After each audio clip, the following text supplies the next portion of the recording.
Good afternoon dear students. अब हम MP board की क्लास 12th की टेक्स्ट बुक के लेसन 4 वंडरफुल वर्ल्ड के तीसरे स्टेंजा के बारे में पढ़ूंगा। उसके बारे में अपन अध्ययन करेंगे, लेकिन इससे पूर्व मेरे प्यारे विद्यार्थी, मैं आपसे कहना चाहूँगा, चूँकि इस समय कोरोना का समय चल रहा है, सभी लोग को घर से ही पढ़ाई करनी पड़ रही है, तो कुछ लोगों के पास ये सुविधा नहीं होती मोबाइल वगैरह की, नेट पे, तो आप अपने वीडियोज़ उनके साथ भी शेयर करते रहें और दूसरे जो अपने मित्र हैं तो उनको भी शेयर कराएं। और क्योंकि घर से निकलना संभव नहीं है, तो वो ऐसे अगर मेरे पढ़ाने का ढंग और वीडियो अच्छे लग रहे हैं तो आप निश्चित तौर पे दूसरों से कहें कि वो इस चैनल को मेरे सब्सक्राइब कर लें, तो घर बैठे ही उनको ये इसके नोटिफिकेशंस मिलते रहेंगे और आसानी से आपको समस्त चीज़ें समझ आ जाएंगी। और फिर भी नहीं समझ में आती तो आप कमेंट बॉक्स में लिख सकते हैं, और मुझसे अगर आप मेरे पर्सनल नंबर से जुड़े हुए हैं तो पर्सनल नंबर पर मुझसे कॉल करके भी मिल सकते हैं। ओके, तो मेरे प्यारे विद्यार्थियों, हम ज़्यादा समय ना लेते हुए अब हम आते हैं स्टेंजा 3 पर। हमने पहले 2 स्टेंजा में देख लिया। पहले स्टेंजा में पोएट ने अर्थ को मदर अर्थ के रूप में कैसे उसका आवरण है, अलंकरण के बारे में बतलाया था। दूसरे स्टेंजा में पद्यखंड में उन्होंने हमारी धरती के ऊपर जो वायु है, हवा है, उसके बारे में बतलाया। अब 3rd स्टेंजा में वो हमको क्या बतला रहे हैं उसे हम देखते हैं। You friendly earth, how far do you go with the wheat fields that nod and the rivers that flow, with cities and gardens and cliffs and isles, and pupil upon you for thousands of miles। तो यहाँ क्या लिखा हुआ है कि you friendly earth, poet earth को friend के रूप में मानता है कि, और नो डाउट आप समझ सकते हैं, धरती माँ हमारी सबसे बड़ी दोस्त भी है। क्योंकि क्यों, अभी यहाँ बोलते हैं how far do you go, आप कितनी दूर तक जाती हो।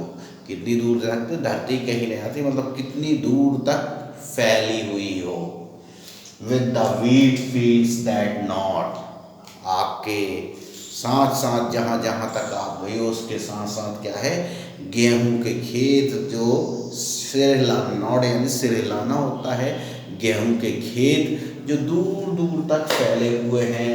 And the reverse that flow, और वो नदियाँ जो जहाँ जहाँ तक जा रहे हो उसके ऊपर नदियाँ भी बह रही हैं। With cities and gardens and cliffs and isles, साथ ही उन पर क्या है, सिटीज़ बसे हुए, पूरे नगर बसे हुए हैं, बाग बगीचे हैं, गार्डन्स हैं, एंड क्लिफ्स, क्लिफ्स जो चट्टानी या पथरीली ढाल वाली ज़मीन जो होती है, जो नदी या समुद्र के पास या कहीं होते हैं, उसको हम क्लिफ्स बोलते हैं। एंड आइल्स, आइल्स जो है आइलैंड का शॉर्ट फॉर्म है यहाँ, जिसका मतलब होता है द्वीप। तो ये द्वीप आपके ऊपर है। And प्यूपिल upon you for thousands of miles, और अपॉन, और आपके धरती की सतह पर लोग हजारों मील तक बसे हुए हैं। कुल मिला के poet what he wants to say, वो क्या कहना चाहता है कि अर्थ को क्यों फ्रेंड होना है, क्योंकि इट प्रोवाइड्स अस फूड, हमें भोजन देती है, अन्न जल, और हमें जो नगर है, बाग बगीचे आश्रय देती है।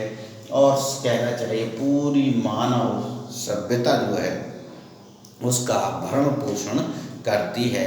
That's why poet regards earth as friend, इसलिए पोएट क्या है, अर्थ को फ्रेंड के रूप में ट्रीट करता है या फ्रेंड मानता है। अब हमारे नीचे क्वेश्चन आंसर्स देखते हैं। पहला प्रश्न वही है, why does the poet regard earth as friend, poet earth को एक फ्रेंड के रूप में क्यों मानता है। The poet regards the earth as friend because क्योंकि आपको उत्तर देने का तो तरीका पता ही हो गया होगा कि जब हम उत्तर देते हैं तो ये जैसे पहले सहायक क्रिया होती है और फिर उसके बाद सब्जेक्ट होता है सेंटेंस का। तो यहाँ द सब्जेक्ट जो है द पोएट है, उसको पहले उत्तर देते समय, क्योंकि जब असर्टिव सेंटेंस होता है तो हमारा सब्जेक्ट पहले होता है। इंटरोगेटिव में हमारा क्वेश्चन वाली जो चीज़ें हैं WH या हेल्पिंग वर्ब पहले आती है। तो यहाँ द पोएट रिगार्ड्स, अब इसके बाद यहाँ से लेंगे द अर्थ एज फ्रेंड। ये अब वाई प्रश्न पूछता है तो उसका जब उत्तर देते हैं या तो टू लगाते हैं, बिकॉज लगाती है, तो कारण होता है तो हम बिकॉज ज़्यादातर लगाते हैं। तो because it gives us a large space to live along with food, water, shelter. It nurtures the entire human civilization. क्योंकि ये क्या है, हमें क्या देती है, gives us large space to live, हमें बहुत बड़ा स्थान रहने के लिए देती है। along with, के साथ, किसके साथ, food, water, shelter, भोजन, पानी और आश्रय देती है, रहने की जगह देती है। And it nurtures the entire human civilisation, ये पूरी मानव सभ्यता का पालन पोषण या भरण पोषण करती है। इसलिए पोएट अर्थ को मित्र के रूप में या फ्रेंड के रूप में बुलाता है या फ्रेंड मानता है। अब दूसरा क्वेश्चन इन पंक्तियों में अपन ये भी ले सकते हैं, find out the words used for the following meaning. इन अर्थों के लिए जो शब्द इस्तेमाल किया गया है इन पंक्तियों में, उसे तलाशो। तो टू मूव वन्स हेड, किसी का सिर हिलाना, तो उसके लिए क्या वर्ड आया हुआ है, नॉड। और उसके बाद दूसरा है high area of rocks with steep sides, और चट्टानी या पथरीला ऊंचा इलाका जिसमें ढाल धार जगह हो, तो उसके लिए कौन सा वर्ड इस्तेमाल किया गया है, क्लिफ्स। अब उसके बाद आइलैंड्स द्वीप के लिए शॉर्ट फॉर्म में आइल शब्द का इस्तेमाल किया गया है। तो यहाँ इतनी प्रमुख बातें हैं जो हमें ध्यान में रखनी चाहिए। बाकी पोएट का लेसन का नाम, पोएट का नाम तो पूछा ही आता है, तो हमें लेसन का नाम और पोएट का नाम याद रहना चाहिए। जैसे वंडरफुल वर्ल्ड हमारी पोएम का नाम है और उसके पोएट का नाम क्या है, विलियम ब्राइडी रेंट्स। तो have a nice day my dear students. Next class में हम लास्ट स्टेंजा के साथ आएंगे।